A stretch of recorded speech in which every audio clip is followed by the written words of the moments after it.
చదువుకి సంపాదనకి సంబంధం లేదని తెలిసేలోపు సగం జీవితం సంకనాకపోయిందిరా. అది మన తప్పు కాదు, పెంపకం అలాంటిది. బయట ఫ్రీగా తిరుగుతున్నారు, మనకే ఫ్రీడమ్ లేదు. మా జీవితం కొన్నిసార్లు పాస్ పోయటం కూడా పర్మిషన్ అడగాల్సి వస్తుందిరా. బా మనం ఏం చదువుకున్నాం రా? Sine theta, cos theta, tan theta కదా.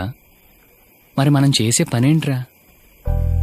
అసలు ఈ ఎడ్యుకేషన్ సిస్టమ్ ఏంటో, ఆ పెంపకం ఏంటో, ఎవడో రాసిన బుక్ చదివి ఎవడో పెట్టిన కంపెనీలో కొన్ని లక్షల ఉద్యోగాల మధ్యన ఒక చిన్న ఉద్యోగం తెచ్చుకోవటానికి 20 ఏళ్ళు చదవాలా? చిన్నప్పటి నుంచి కంపెనీ పెట్టమనే మైండ్ సెట్తో పెంచాలి గాని ఒకటి కింద పనిచేసే బానిస మైండ్ సెట్ తోటి పెంచుతారు ఎందుకురా? అసలు ఎలా చెప్తే అర్థం అవుతుందిరా?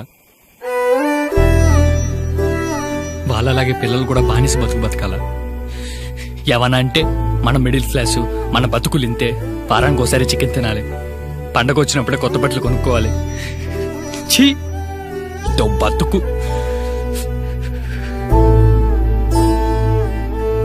వాళ్ళకి చేత కాకపోతే మనకి చేత కాదా? మన జనరేషన్లో 90% మనలాగేరా. వాళ్ళ మాటలు వీళ్ళ మాటలు విని పెరుగుతాం, చదువుకుంటాం, ఉద్యోగాలు చేస్తాం. అవన్నీ ఎర్రిప్పు పుల్కాగాడి మాటలని తెలిసేలోపు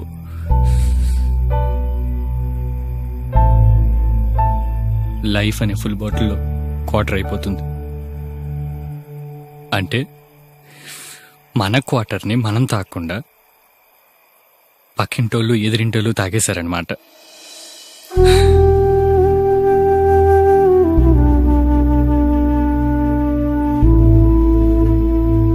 ఆ పెంపకం వల్ల ఇంకా ఎంతమంది రజనీకాంత్లు కండక్టర్ గానే ఆగిపోయారో, ఇంకా ఎంతమంది అంబానీలు పెట్రోల్ బంకులను మిగిలిపోయారో.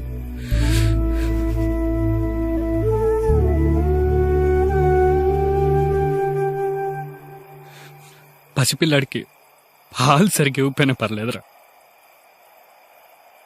కానీ మాటలు నేర్పించేటప్పుడు బుజ్జి, చూడు చూడు, ఇది అమ్మ, ఇది నాన్న అనే పదాల కన్నా నా ఇష్టం అనే పదం ఫస్ట్ నేర్పిస్తే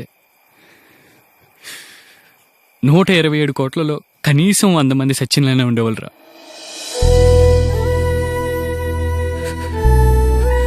కానీ ఆ పదం ఎందుకు నేర్పిస్తారు?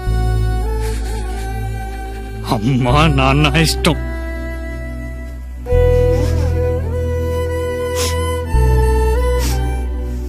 అది మాత్రమే నేర్పిస్తారు.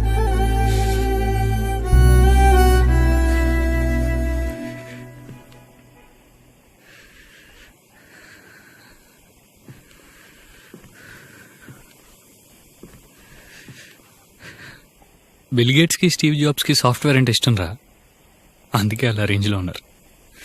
మరి మనకేం ఇష్టం? మన ఇష్టాన్ని అడిగేది ఎవరు,